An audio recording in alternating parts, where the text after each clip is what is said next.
Hello, everybody, and welcome back to the Sensibly Cynical Podcast. My name is Sean, and today's guests are the guys over at Our Cynic Culture. They are a podcast and video that covers hard-to-get items where they tell you if they're worth the trouble and the cost of tracking them down.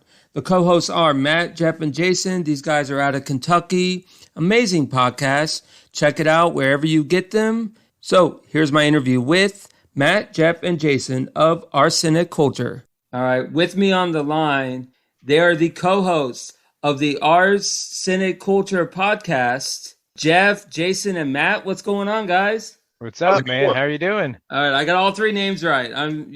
We're good. So I'll start with Jeff. I was busting you all's chops off air, and I assumed you were the creator, but am I right or wrong, Jeff? Oh, you are totally right. My idea, my passion, my thing. I did it. Sorry. No. Well, I just had a vibe, but apparently I'm right. I think the real origin is Matt and I doing a radio show in Lexington. Based on something Matt founded here in Lexington called Cockblock, Coalition of Craft Beer Lovers of Lexington. Yeah, so we had an acronym, and the actual group was called the Coalition of Craft Beer Lovers of Kentucky. Right. But the acronym is where the magic happens, and for short is Cockblock. So we're known colloquially in our social circles as Cockblock, and we actually started a radio show. Jeff actually had the hookup with somebody over at a local radio station. And we did that for a little while. It was a little too structured for us, but we had a good time. Mm-hmm. We were just like bullshitting, talking about beer and just busting each other's chops. And eventually I said, fuck it. It's too hard to do. We got families, we got jobs and stuff like that. Yeah. So we ended up just kind of like letting that go, but I still wanted to do something. So we ended up, my day-to-day job is actually in a photo and video production.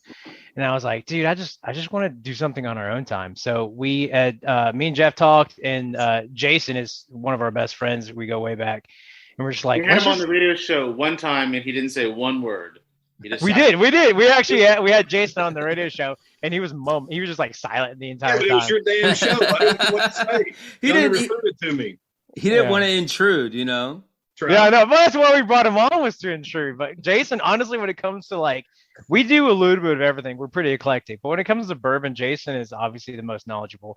But yeah, we just want to do something on our own schedule and have fun with it. So we're just like, let's get some crazy shit, let's get some rare shit, let's get some off the wall stuff, and let's just eat it, let's drink it, let's review it, let's just see how good it is, let's see how crappy it is, and just roll with it. And that's kind of how it started. Yeah. The big thing there is too with a lot of the stuff that we've kind of chased down in the past or wanted to try some of the rare stuff. You get it, very excited, and it's not worth it. It's just a big letdown. So we want to kind of tell people, hey, is this worth seeking out or not? Yeah, that's actually where the name actually came from. I'm sorry, I didn't mean to interrupt you, but no, keep going. This is all good stuff. I'll just shut up and you guys we never talk over. Yeah, man. But the whole over each other all the time. But the whole the cynical thing, it's kind of a play on words. So we're thinking arsenic, the poison.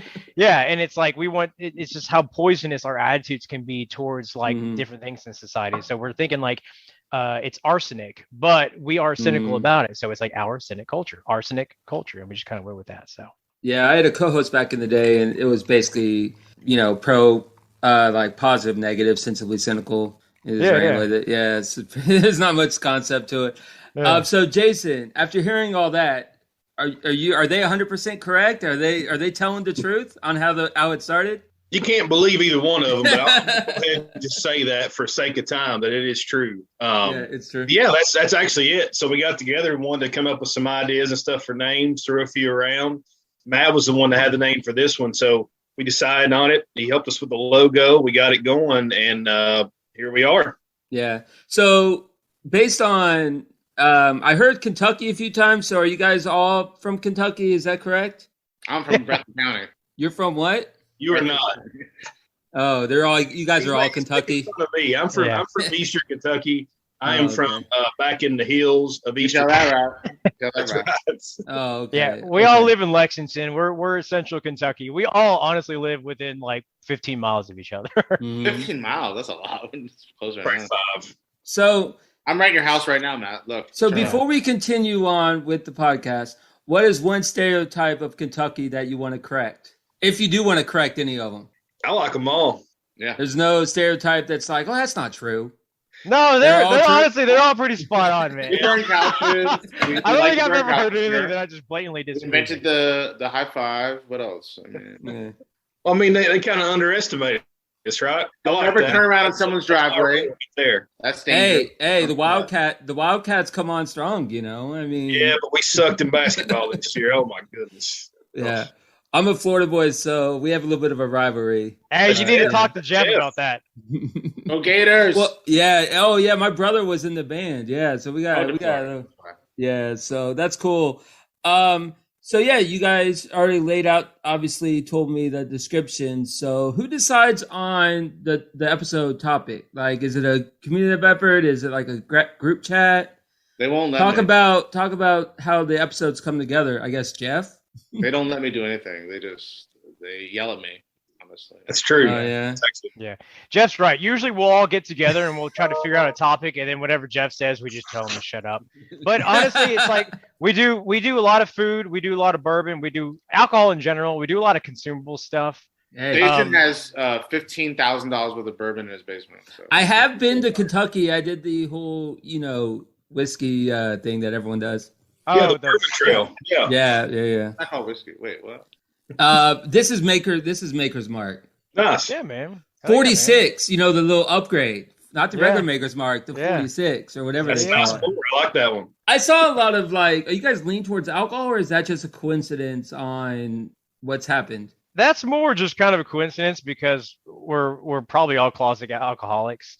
We enjoy alcohol, so it's there's not alcohol is the most fun when it comes down to it, but we try to do a bunch of other random stuff, but alcohol is the easiest. Honestly, it's like we try to go out and find some random kind of like foods and stuff. We did a fruitcake episode, which I thought was really fun. You did what? We found some fruitcake episode. Oh, okay. We found some fruitcake out of some guy in California was charging like $100 a fruitcake, and it was not worth $100, but we found some Kit Kats out of Japan. Food is really tough, but alcohol, it's like you can get booze anywhere. You can get some really crazy shit too.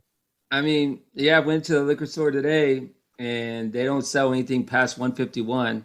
They said that Everclear used to like at liquor stores. Everclear had a 191. Do you guys know much about how liquor stores decide what to sell and what not to sell, like distribution? So the big thing, you're looking for desirable products, if you're a liquor store, but what happens is allocated products. So for Buffalo Trace, for example, everybody that knows bourbon's probably heard of Pappy.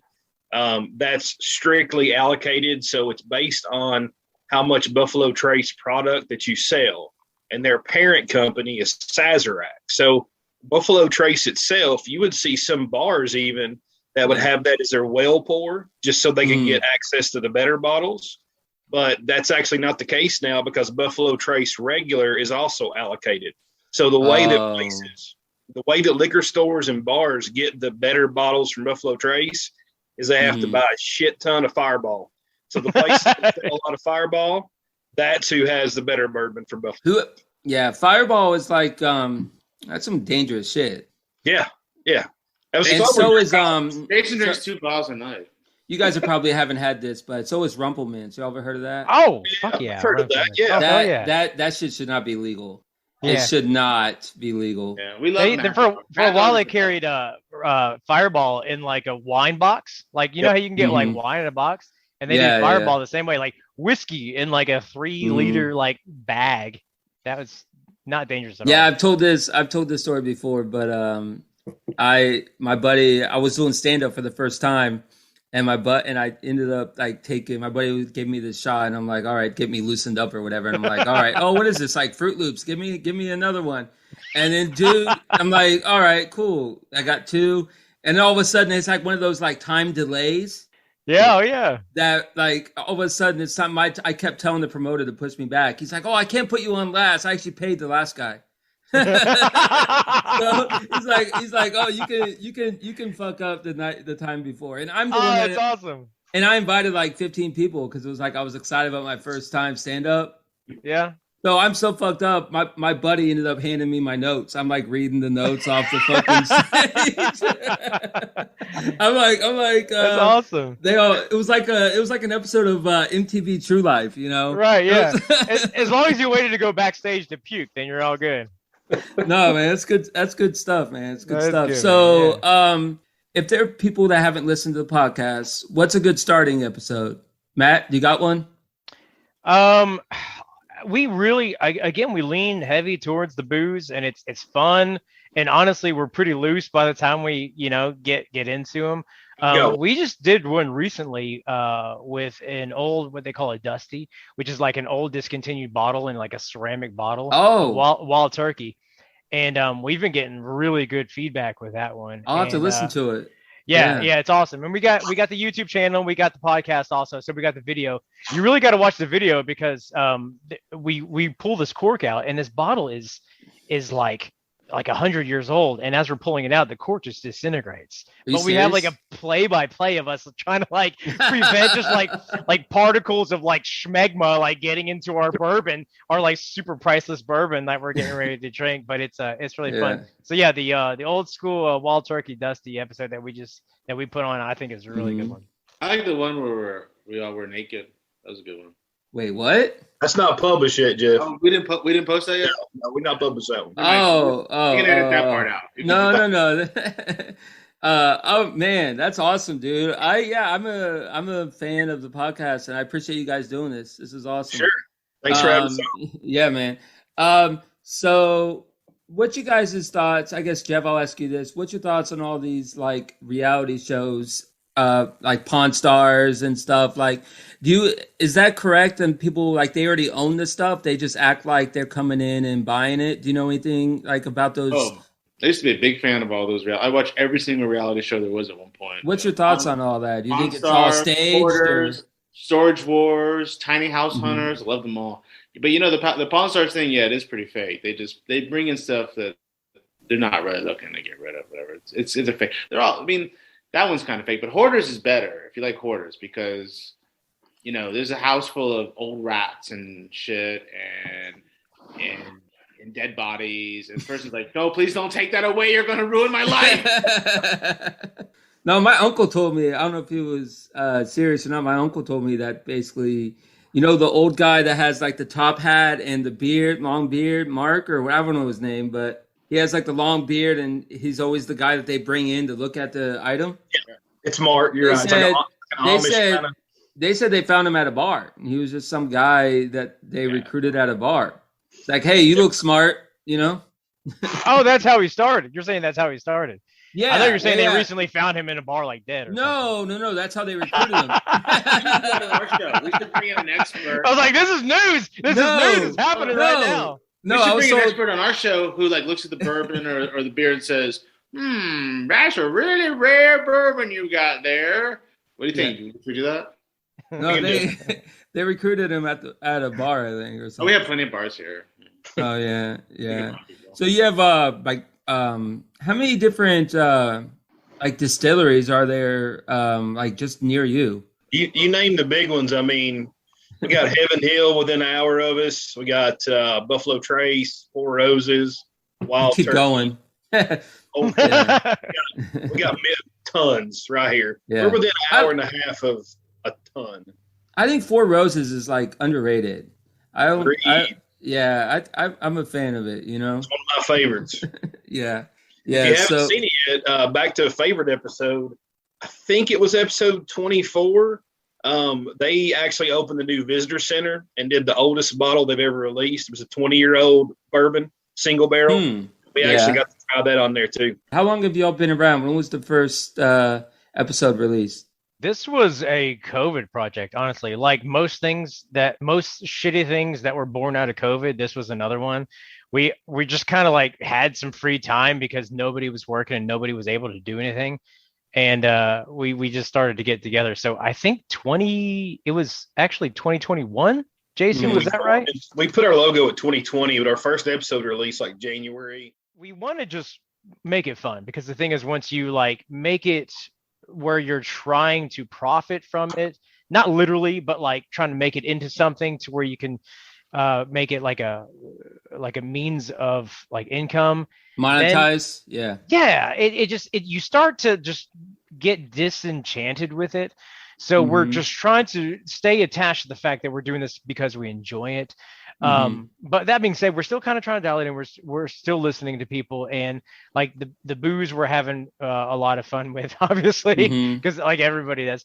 The Dusty stuff that I was telling you about, that Wild Turkey episode, we got a lot of good feedback from that. Yeah. We're kind of just gonna go with whatever people are like most receptive to. It seems to be the alcohol. We really enjoy doing the food stuff. We did some waffles. We get a lot of angry emails. Angry emails? What? That the podcast isn't long enough, or no? Just they want more of me. And Where are you in Florida? Pensacola, like right by New Orleans, the Panhandle. Basically, Alabama. You're Alabama. Yeah, Alabama is like 15 minutes away. Yeah, we call that. I grew up in Miami, so we call it Alabama. You ever been to Gulf Shores, Alabama? I have. Yeah, I have a few times. I went with my family vacation there, and I went out to some like bottle shop, and they had a beer called it's from Good People. What was it called, guys? Is it Snake something? Oh, is the Snake Handler the double IPA? Snake Handler, yeah. They had a double IPA called Snake Handler. It's great beer, but it was some like random liquor store in Alabama. And I'm like, hey, man, can I get some of this draft pour beer to go? And I assumed he was going to give me a glass bottle. And he's like, no, dude, we can't sell growlers here. And I'm like, what? You can't? How do you sell your draft beer in your bottle shop? He's like, oh, no, I got you. He goes in the back. He pulls out a half-gallon milk jug. He pulls it out, and he dumps out the milk. And then he like rinses it out. And he's like, here you go. And he just like fills up like a plastic milk jug. And that's like, I was like, this is absolutely perfect. I could not ask for anything better. And that's actually my beer experience in Alabama. Yeah, milk jug beer is I feel like, Jason, you have some good bar stories. Yeah, can you give me a bar story? Man, that's a tough one. So we do a beer trip every year. Us, and we usually take a few other people with us, one or two other ones. So went down to Asheville, North Carolina, not to be confused with Nashville. So we go literally and shut the town down. Like everything closes early. We're at this little dive bar at the end of the night. It's 2 a.m., 2:30, I don't know. We leave there. I'm hungry. They're hungry. So I'm like, I'm going to get some pizza, right? We're going to get some pizza delivered. I find one open, Papa John's. I call it up.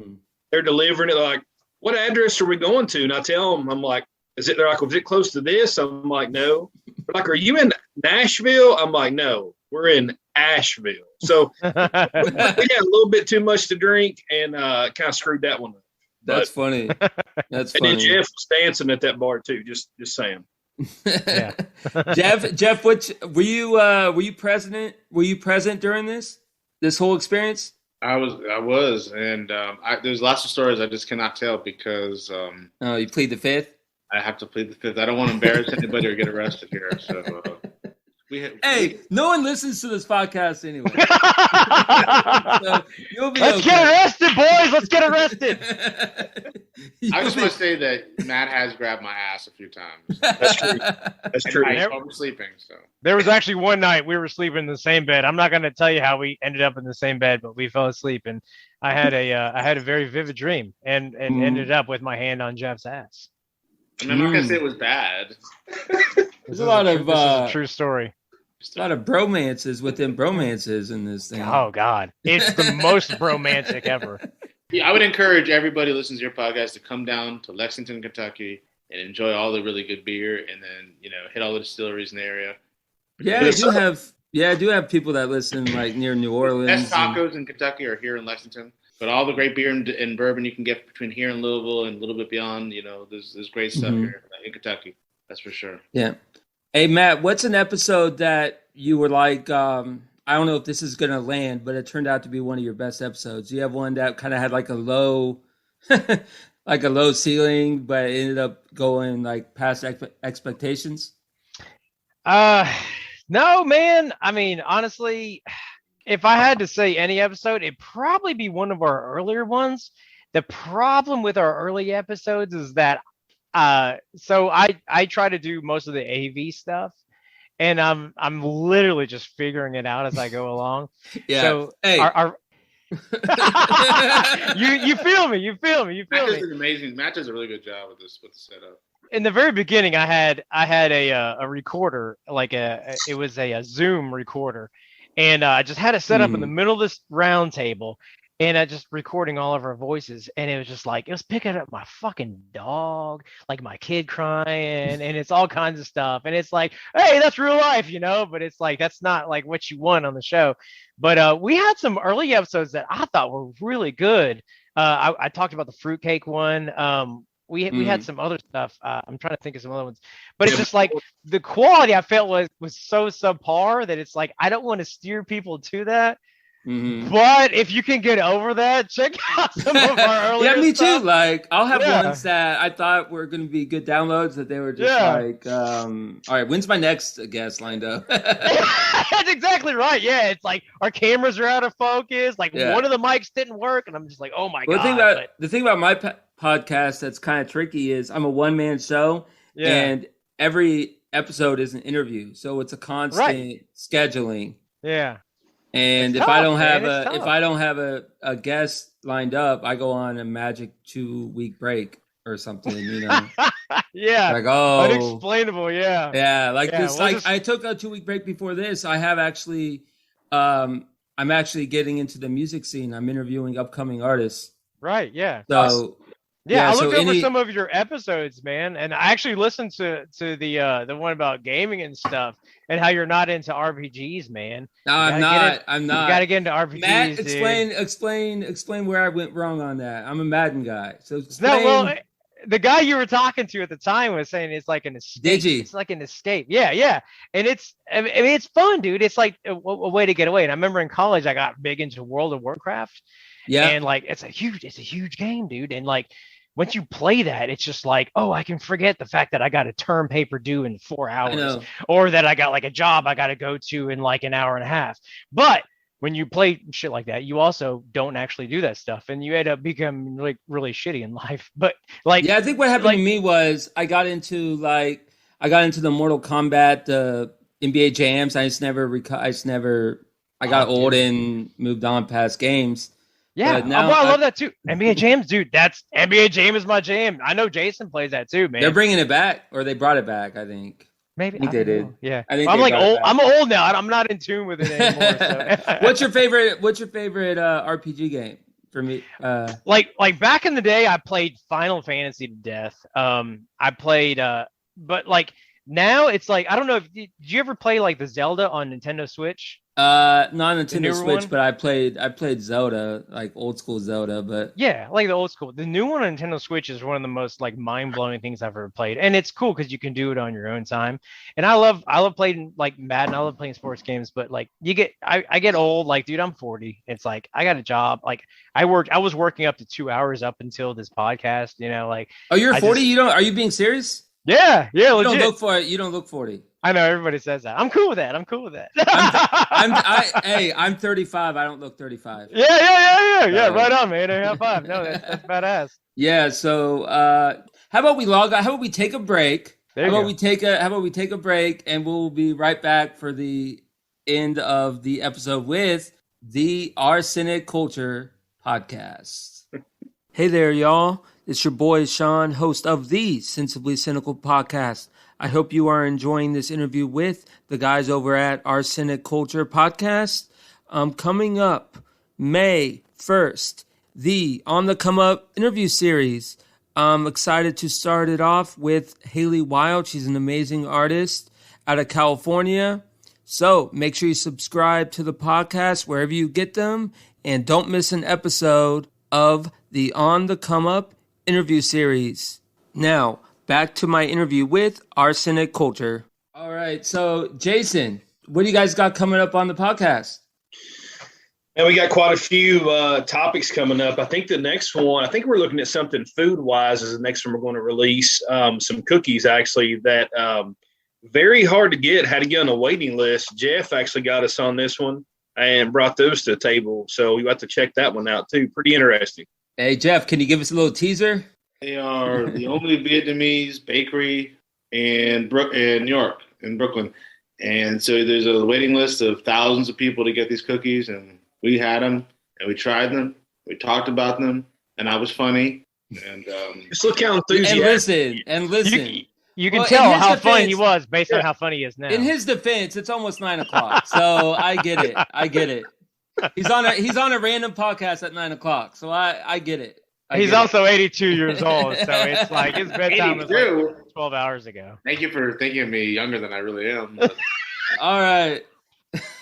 All right. On that note, I think I'm going to open the floor for promotional links. So go ahead, Jeff. Where can people find the podcast, man? Where are we at? We are on, we're on Spotify. We're on YouTube.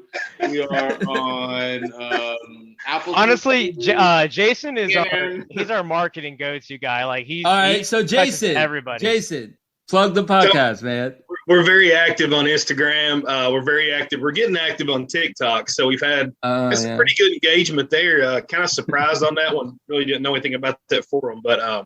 So Instagram, TikTok, Twitter, Facebook, anywhere you download podcasts. And if you want the link tree to show you all that, just click on our Instagram bio or TikTok bio. It'll show you all that. Also, we've got a YouTube channel. Honestly, if I were recommending somebody to check us out for the first time or even ongoing, I think the YouTube channel conveys more. As you can see, I talk a lot with my hands. Hey, I'm a substitute. I'm a substitute teacher, so I get it. I get it. While we were having this chat, though, me and Jason and Jeff were talking on like a little chat in the background, and we've been trying to figure out TikTok. TikTok is like an anomaly, and it's like this beast that's just like taking over social media. It's insane, right? Well, I was talking to you about. I interview musicians, and a lot of these artists, like younger people, were telling me about TikTok. So I got one for the podcast account, right? And yeah, I'm just. Well, we can't figure it out, but we're working on it. We're delving into the algorithms and like trying to like dissect it. And we just had our first clip just get over 100,000 views on it. Nice. While we were in here talking with you. Just a few minutes ago. Really? Yep. It literally just happened. So yeah. There you go. I guess that's a milestone. I don't know. I'll keep drinking to that, you know. All right. What's the Instagram handle? What are the social media handles? So everything you're looking at, just type in Our Cynic Culture, OUR, and then Cynic, CYNIC, and then Culture. You will find us everywhere with that. And if you want to get in touch with us, email, it is simply ourcynicculture@gmail.com. All right, guys. Thank you so much for joining me this evening. This is awesome. Thanks for having us, man. Thanks for having us. And I'll tag you guys when it's released and everything like that. So I appreciate your time, and you all have a blessed evening. All right, man. Let's do this again. Right. See you guys. Bye. All right. There you go. Another one down the hatch. Coming up next on the podcast is the debut episode of On the Come Up. It is an interview series where I will talk to up-and-coming artists. First is Haley Wild. She is an amazing singer-songwriter out of California. I've been looking forward to this for quite a while. So please subscribe to the podcast so you don't miss an episode. And check us out on Twitter at Cynical Sensibly, Instagram, Sensibly Cynical Pod, and check out our Facebook page. Also, we are on WordPress and TikTok at Sensibly Cynical. Please stay safe and take care.